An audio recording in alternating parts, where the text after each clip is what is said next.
Hello, my dear friends. Happy to be with you again on the fifth Sunday of Lent. Jesus is a great person. As we already saw in the last weeks, that many religions recognize, acknowledge, venerate, and adore Jesus Christ in different ways, but at the same time, no one is having so much presence in this world than Jesus. Now we can see what is the essence of Jesus' life. How did he live here? For which he lived? What was his motivation? My dear friends, a person who lived just 33 years, and in that only 3 years where we can see what he did really for the mankind, we can really astonishing attitudes we can see in Jesus Christ. Especially on this Sunday, we hear from the John's Gospel that Jesus is proclaiming himself for what he has come. Actually, the apostles or the friends, Andrew and Philip, they want to come to Jesus and they speak with him, and Jesus is replying in the following words, my dear friends. These are the words which are very deep and we can learn from the essence of life of Jesus. Jesus says, "Now the hour has come for the Son of Man to be glorified. I tell you most solemnly, unless a wheat grain falls on the ground and dies, it remains only a single grain. But if dies, it yields a rich harvest. Anyone who loves his life loses it. Anyone who hates his life in this world will keep it for the eternal life. If a man serves me, he must follow me. Wherever I am, my servant will be there too. If anyone serves me, my Father will honor him. Now my soul is troubled. What shall I say? Father, save me from this hour. But it was for this very reason that I have come to this hour. Father, glorify your name." A voice came from heaven, "I have glorified it, and I will glorify it again." People standing by who heard this said it was a clap of the thunder. Others said it was an angel speaking to him. Jesus answered, "It was not for my sake that this voice came, but for yours. Now sentence is being passed on this world.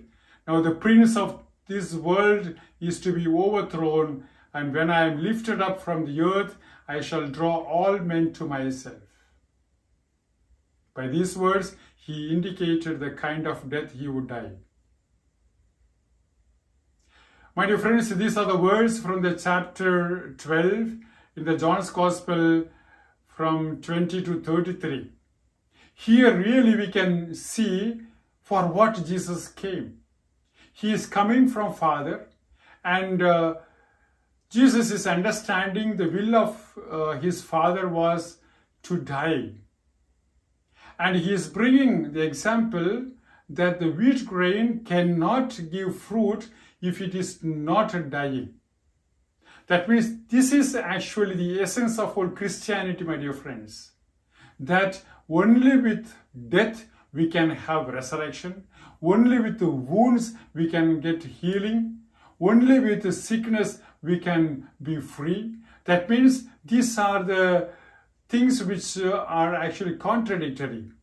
But Jesus is saying that we have to be ready to die so that we can be risen again. That means that life comes only after the death. Of course, it is not meant that we have to kill ourselves, that we have to kill other people so that they can be risen. But in our hearts, that we should not be afraid of death. Of course, my dear friends, the death is the biggest enemy of living beings, whether it is of animals or birds or human beings, death is the biggest enemy we have. That is why the medicine people, the doctors, they try a lot to keep somebody alive. But Jesus is saying, if you are willing to die, if you are going to give yourself up for death, then you will come to life. That means your inner strength is very important. That this world is not forever. That means you should think that you belong to the Father in heaven. My dear friends, Jesus came to the world and he did wonderful works. He did not think that he has to die very early.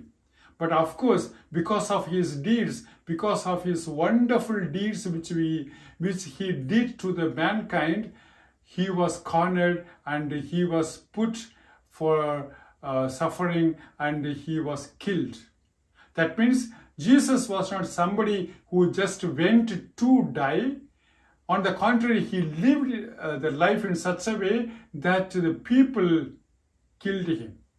This is the thing where we can understand in the John's Gospel that Jesus is saying, yes, the wheat grain has to die. It is not the ultimate death which we can see. On the contrary, everyday life can be also small death. In the sense when we are cornered, if somebody is making us to suffer, if somebody is not understanding our good works, if we are really interested for the wellness and goodness of the mankind, that itself, when we are suffering, my dear friends, that itself is a death. That means we have to come ahead and ahead, always to do good, and at the end, if the ultimate death is coming, then we have to give in. In the Catholic Church, there are so many martyrs. In all 2000 years, we have seen so many martyrs also in this time, my dear friends, where many Christians are killed because of their faith. They all belong to this category of Jesus' life. Because they also think that we are the wheat grains, we have to die for others.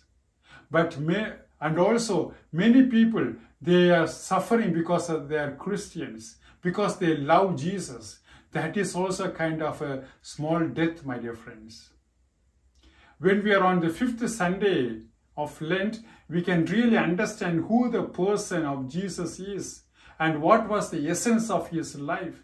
His essence of life, as I said, is coming to the world, doing good in the name of the Father, in the name of God.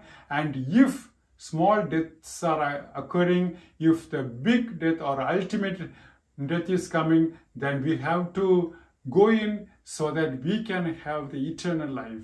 With all these thoughts, my dear friends, I wish you all the best and we see you again. Bye-bye.